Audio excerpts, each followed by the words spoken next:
ಅಧ್ಯಕ್ಷರು ಉಪಮುಖ್ಯಮಂತ್ರಿಗಳಂತ D K Shivakumar ಅವರೇ, ವೇದಿಕೆ ಮೇಲೆ ಉಪಸ್ಥಿತರು ಎಲ್ಲ ಸಚಿವರೇ, ಶಾಸಕರೇ, AICCಯ ಕಾರ್ಯದರ್ಶಿಗಳೇ, ಕರ್ನಾಟಕ ಪ್ರದೇಶ ಕಾಂಗ್ರೆಸ್ ಸಮಿತಿ ಎಲ್ಲ ಪದಾಧಿಕಾರಿಗಳೇ, ಸಂಸತ್ ಸದಸ್ಯರೇ, ಮಾಜಿ ಸಂಸತ್ ಸದಸ್ಯರೇ,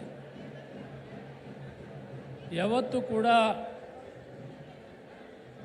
ಪೆಟ್ರೋಲ್ ಮತ್ತು ಡೀಸೆಲ್ ತೀರ್ಮಾನ ಮಾಡೋದು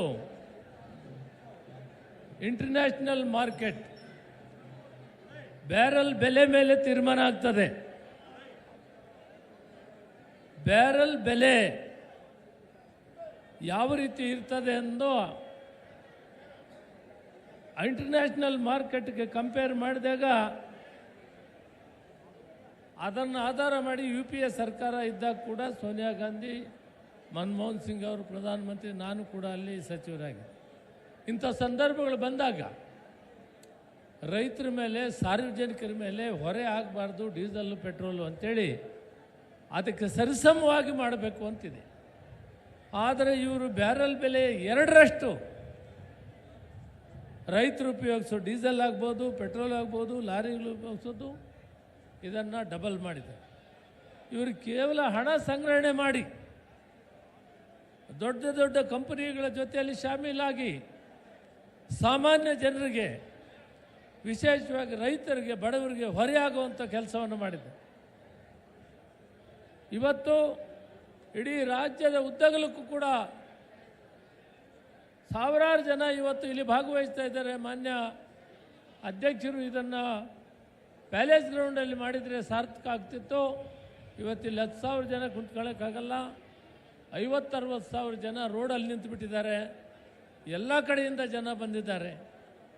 ನಾವು ಇವತ್ತು ಇದನ್ನು ಜಿಲ್ಲಾ ಮಟ್ಟದಲ್ಲಿ ಈ ಪ್ರತಿಭಟನೆ ಕಾರ್ಯಕ್ರಮ ಆಗಬೇಕು, ತಾಲೂಕು ಮಟ್ಟದಲ್ಲಿ ಈ ಪ್ರತಿಭಟನೆ ಕಾರ್ಯಕ್ರಮ ಆಗಬೇಕು. ಪಾಂಪ್ಲೆಟ್ ಹಾಕೋದ್ರ ಮುಖಾಂತರ ಹಿಂದೆ UPA ಸರ್ಕಾರ ಇದ್ದಾಗ ಬ್ಯಾರಲ್ ಬೆಲೆ ಏನಿತ್ತು, ಬ್ಯಾರಲ್ ಬೆಲೆಯನ್ನು ಅನುಸರಿಸಿ ಪೆಟ್ರೋಲ್ ಡೀಸೆಲ್ ಎಷ್ಟಿರಬೇಕು ಅಂತ ನಿರ್ಣಯ ಆಗ್ತದೆ. ಇವತ್ತಿರೋ ಬ್ಯಾರಲ್ ಬೆಲೆಗೆ ಪೆಟ್ರೋಲ್ ಡೀಸೆಲ್ ಬೆಲೆ 1ಕ್ಕೆ ಡಬಲ್ ಆಗಿದೆ. ಇದನ್ನು ನಾವು ಮನೆ ಮನೆಗೂ ಮುಟ್ಟಿಸುವಂಥ ಕೆಲಸ ಬಹಳ ಮುಖ್ಯವಾಗಿ ಮಾಡ್ತದೆ. ಕೇವಲ ಬೆಂಗಳೂರು ನಗರದಲ್ಲಿ ಮಾಡಿ ನಿಲ್ಲಿಸಿದರೆ ಸಾಕಾಗೋದಿಲ್ಲ.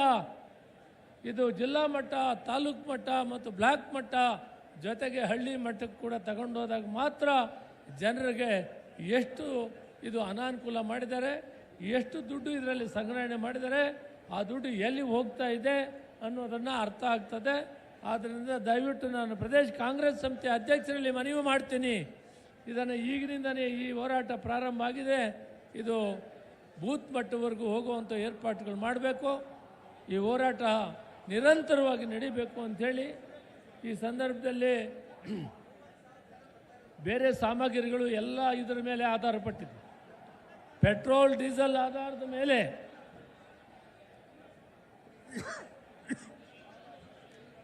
ಪೆಟ್ರೋಲ್ ಡೀಸೆಲ್ ಆಧಾರದ ಮೇಲೆ ಇಡೀ ವಸ್ತುಗಳು, ಸಾಮಗ್ರಿಗಳು ಕೂಡ ಬೆಲೆಯನ್ನು ರೈಸ್ ಮಾಡ್ತಾರೆ. ಇದರಿಂದ ಎಂಟೈರ್ ಎಲ್ಲ ವಸ್ತುಗಳು ಬೆಲೆ ಕೂಡ ಇದರ ಆಧಾರದ ಮೇಲೆ ಆಗೋದ್ರಿಂದ ಸಂಪೂರ್ಣವಾಗಿ ಇದರಿಂದ ಜನರಿಗೆ, ಸಾರ್ವಜನಿಕರಿಗೆ ಬಹಳ ತೊಂದರೆ ಆಗಿದೆ. ಇದನ್ನು ನಾವು ಮನವರಿಕೆ ಮಾಡೋ ಕೆಲಸ ಸರ್ಕಾರದ ಮತ್ತು ಕಾಂಗ್ರೆಸ್ ಪಕ್ಷದ ಮುಖ್ಯವಾದ ಕೆಲಸ ಆಗಿದೆ.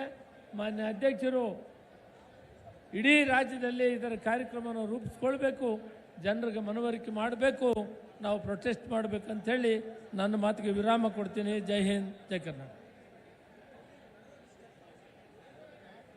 KH ಮುನಿಯಪ್ಪ ಸಾಹೇಬರಿಗೆ ಧನ್ಯವಾದಗಳು. ದಯಮಾಡಿ ಪೊಲೀಸರಲ್ಲಿ ಮನವಿ ಮಾಡ್ಕೊಳ್ತೀನಿ, ಕುಡಿಯೋ ನೀರನ್ನ ತಗೊಂಡು ಬರ್ತಾ ಇದ್ರೆ ಅವ್ರನ್ನ ದಯಮಾಡಿ ಒಳಗಡೆ ಬಿಟ್ಕೊಡ್ಬೇಕು ಅಂತ ಮನವಿ ಮಾಡ್ಕೊಳ್ತಾ ಇದ್ದೀನಿ. ದಯಮಾಡಿ ಪ್ಲೀಸ್.